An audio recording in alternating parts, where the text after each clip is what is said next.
नमस्कार दोस्तों। इस समय किताब वितरण करने के लिए आपको एक पुस्तिका भरनी पड़ती थी और उसके लिए भी बेसिक शिक्षा विभाग ने एक ऐप लॉन्च किया है, किताब वितरण ऐप। देखिए, सभी स्तरों से किताब की स्कैनिंग होनी है। उसके लिए पूरी प्रक्रिया को समझाने के लिए एसओपी जारी किया गया है। आप लोग भी इसको समझ सकते हैं। देखिए, आप जैसे गूगल प्ले स्टोर पर किताब वितरण ऐप लिखेंगे और ये ऐप आपके सामने आ जाएगा, या इस एसओपी में जो ये स्कैनर दिए हुए हैं, इनको स्कैन करके भी आप किताब वितरण ऐप इंस्टॉल कर सकते हैं। ये एंड्रॉयड के लिए है और ये जो आपके आईफोन होते हैं उनके लिए है। अब देखिए, सबसे पहले इसको लॉगिन करना होगा बीएसए को। बीएसए की लॉगिन करेंगे। उसके लिए बीएसए के लिए ये बीएसए का लॉगिन के लिए ये स्कैनर इसमें दिया हुआ है। इस जितने भी बीएसए सामान हैं वो सभी इस स्कैनर का यूज करके अपना जो है लॉगिन कर सकते हैं। बीएसए लॉगिन क्रेडेंशियल इसको ढूंढें और फिर जो है इससे आप बीएसए लॉगिन कर लेंगे। बीएसए लॉगिन करने के पश्चात फिर लॉगिन करने के बाद वो अपना इसमें ईमेल डालेंगे। एक ऐसा इंटरफेस खुल करके आएगा उनके सामने। इसमें वो अपना ईमेल डालेंगे, पासवर्ड डालेंगे और लॉगिन करेंगे। लॉगिन करने के बाद में जब आप ईमेल आईडी और पासवर्ड भर लेंगे, उसके बाद में यहाँ लॉगिन पर क्लिक कर देंगे। तब फिर आपका जैसे ही ये जैसे दिया हुआ है एसओपी में, ये बीएसए गाजियाबाद का पेज है, ये ओपन हो चुका है।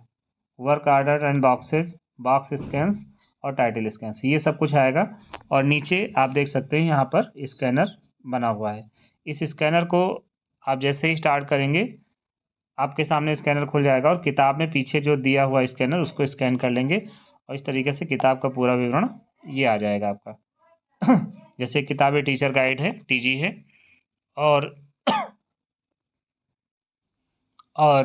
इसकी जो इंफॉर्मेशन है वो बीएसए के स्तर से आ जाएगी और फिर बीएसए लोगों को इस फॉर्म को सबमिट कर देना होगा।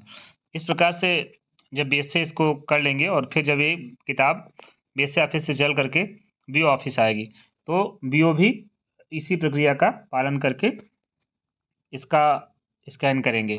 सारी किताबों का स्कैनिंग होनी है। बीओ के लिए ये स्कैनर है। इस स्कैनर से ही वे अपने क्रेडेंशियल डाउनलोड करेंगे और फिर उसमें सेम वही प्रक्रिया होगी। अपने ईमेल, पासवर्ड ये सब भर करके फिर से यूजर आईडी और पासवर्ड बनाएंगे अपना, और जो ईमेल होगा और पासवर्ड होगा उसी क्रेडेंशियल से उनको प्राप्त हो जाएगा और इस तरीके से वो लोग भी अपना लॉगिन कर लेंगे। लॉगिन करने के बाद फिर जो है सेम वही प्रक्रिया है।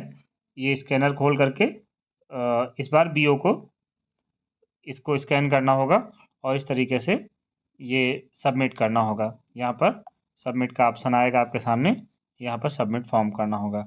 अब सबसे महत्वपूर्ण जो है वो ये बिंदु है आपके सामने, जो हेडमास्टर हैं स्कूल के, वो कैसे लॉगिन करेंगे। उनके लिए भी क्या कोई क्यूआर कोड होगा या फिर वो ऐसे ही कर पाएंगे? जी हाँ, उनके लिए कोई क्यूआर कोड नहीं है। उनको अपने यूडाइस के माध्यम से इसमें लॉगिन करना होगा। अपना यूडाइस कोड जैसे ही डालेंगे, वो अपनी पूरी जानकारी दिखाने लगेगा। लॉगिन करने के लिए अपने विद्यालय का यूडाइस कोड यहाँ पर भरना होगा। आप देख सकते हैं ये ऐसा इंटरफेस रहेगा, ठीक है। और इसमें आपको लॉगिन करने के लिए यहाँ पर यूडाइस कोड भरना होगा। जहाँ पर ईमेल लिखा है वहाँ पर यूडाइस कोड भरना होगा। लॉगिन करने के लिए अपने विद्यालय का यूडाइस कोड यहाँ भरें। ध्यान रखें कि यूडाइस कोड के आगे शून्य ना लगाएं, 0 ना लगाएं। और फिर जो है लॉगिन पासवर्ड के लिए LOCA लिखें और उसके बाद अपने यूडाइस कोड के पहले 4 अंक जोड़ें। जैसे आप ये समझाएगा, यदि आपका यूडाइस कोड 09123456789 है तो आपका लॉगिन विवरण होगा, आपका यूडाइस कोड ही आपका यूजर नेम हो जाएगा। ये यूजर नेम आपका हो गया और पासवर्ड के लिए LOCA फिर 9123, यही आपका पासवर्ड हो जाएगा। और ध्यान दें, पासवर्ड छोटे अक्षरों में ही भरा जाए और यहाँ भरें। ये पासवर्ड इस तरीके से ईमेल की जगह पर आपका लॉगिन यूडाइस कोड हो गया और पासवर्ड की जगह पर LOCA के साथ में आपके यूडाइस के पहले 4 अंक हो गए और फिर आपको इस लॉगिन पर क्लिक कर देना रहेगा। जैसे ही आप इस लॉगिन पर क्लिक करेंगे आपका लॉगिन हो जाएगा।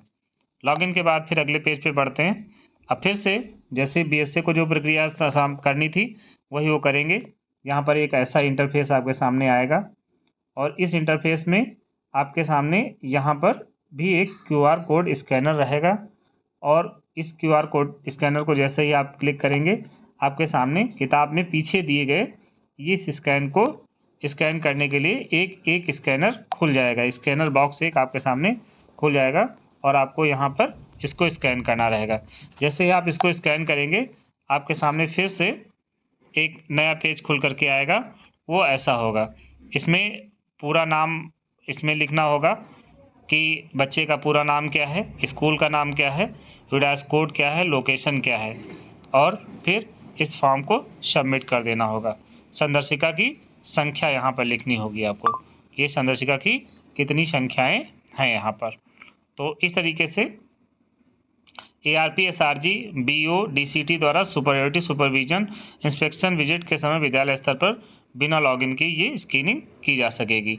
ARP SRG BO DCT द्वारा सुपरियोरिटी सुपरविजन इंस्पेक्शन विजिट के समय विद्यालय स्तर पर बिना लॉगिन के ही स्कैनिंग हो सकेगी। इसके लिए भी इसमें दिया है, विजिट के समय अपने मोबाइल पर किताब वितरण ऐप खोलें तथा स्कैन क्यूआर कोड बटन दबाएं। मतलब सीधे आप स्कैनिंग कर सकते हैं बिना किसी लॉगिन के।